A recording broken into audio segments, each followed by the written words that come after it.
Apa hubungan taktik perang Putin di fase keempat ini dengan akan membuat dunia dalam keadaan depresi? Bagaimana memahami Amerika yang memiliki 80 pangkalan militer di dunia, dan apa strategi Tiongkok mengepung dunia dengan membeli 80 pelabuhan di berbagai negara dunia yang semuanya bisa goncang dengan taktik perang fase keempat yang diubah Putin dari rencana awalnya penaklukan Ukraina menjadi menantang hegemoni dunia. Sahabat, melihat perang Ukraina yang secara berita mulai meredup, kemudian ditutup dengan berita Shanghai dan 23 kota Tiongkok terpapar gelombang 4 virus, di mana di sisa dunia mulai menganggap corona sebagai endemik seperti flu karena obat-obatan dan vaksin produk Big Pharma sudah berhasil kampanye jualannya. Sehingga walau banyak masih ke depannya keterpaparan, obat barang dagangan sudah aman jualannya. Pasar sudah tercipta, supply Big Pharma sudah tersedia. Orang-orang pejabat-pejabat pemerintah di berbagai dunia sudah dipegang semua oleh Big Pharma. Kampanye tak perlu lagi masif seperti 2 tahun belakangan ini. Kita ke fase perang Putin di Ukraina dulu. Kita ingatkan bahwa perang adalah hal yang sangat cair, sangat dinamis, dan tidak ada cara atau metode yang benar tepat seperti di kertas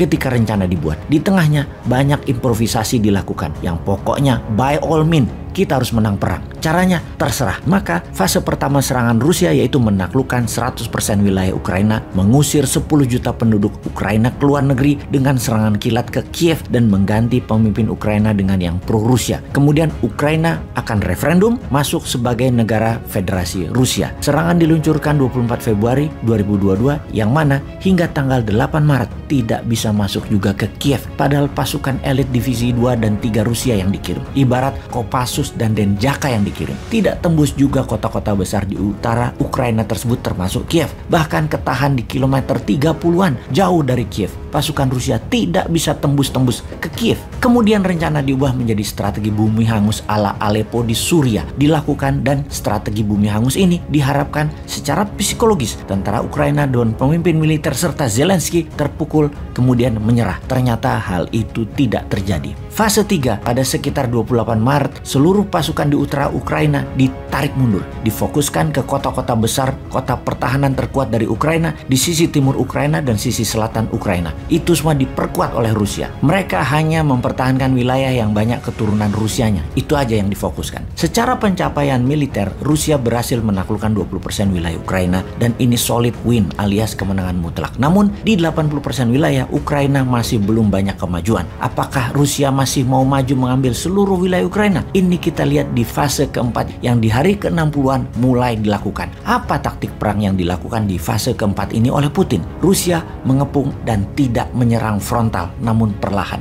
Dia mengistirahatkan tentara utama, dirotasi tentara kedua. Atau kalau kita ilustrasikan, setelah Kopassus masuk, saat ini Kostrad yang masuk. Tidak perlu military agresif, tetapi mempertahankan dengan kepungan. Ala Salahuddin Al-Ayyubi mengepung Yerusalem di Perang Sabil. Tujuannya adalah membuat rakyat Ukraina kelaparan dan mengungsi ke barat. Putin memaksa NATO, sekutu dan barat memberi makan seluruh orang Ukraina. Putin membuka saluran kemanusiaan. Setengah dari pengungsi mengalir ke Eropa saat ini sudah. Membiarkan orang Eropa memberi makan setengah orang dari Ukraina, dan setengah sisa orangnya masih di kota-kota yang terkepung menunggu penyelamatan dari pihak barat. Di sisi sebelah barat Ukraina sudah menerima penduduk sisi timur Ukraina, dan dari barat sudah 10 juta yang keluar ke Polandia, ke Rumania, ke Slovakia, Hungaria, dan sangat kurang persediaan makanan, minuman, tempat tinggal, tempat tidur, dan obat-obatan. Di sisi barat Ukraina sudah kekurangan banyak makanan dan minyak untuk listrik. Semua orang tidak memproduksi kebutuhan perdagangan. Tanah tidak ditanami lagi, pabrik-pabrik bahkan tidak dibuka. Puluhan juta orang di Ukraina bergantung pada barat untuk makanan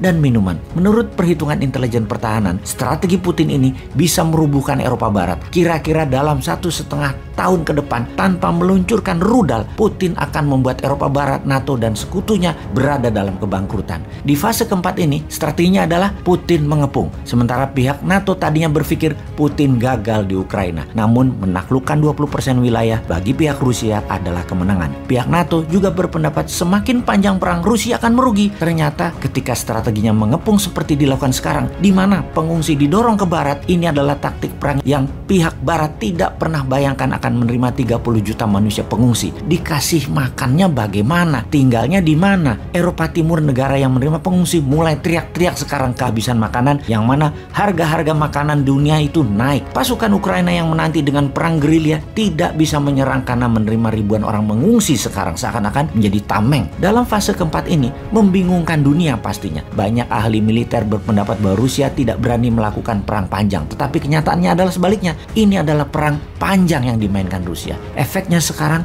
yang akan terjadi pada dunia apa? Harga minyak bumi dan gas alam dan kebutuhan pokok dunia pasti naik tinggi. Daya beli penduduk dunia turun akibat slowdown ekonomi 2 tahun terakhir karena pandemi. Feeling ya ini ya, feeling sekali lagi ya. Dapat dipastikan bukan analisa ini, feeling bosman, Amerika akan resesi. Ekonomi dalam negeri Amerika akan berat di tahun ini yang akan membuat dunia menjadi turun juga daya belinya. Namun Tiongkok secara ekonomi akan menguat. Begitu juga India akan menguat, di mana efek Amerika yang menurun tadi bisa membuat Amerika murka. Daripada Tiongkok terus menguat, kemudian Rusia menang perang, lebih baik dijadiin perang dunia ketiga. NATO masuk ke Ukraina.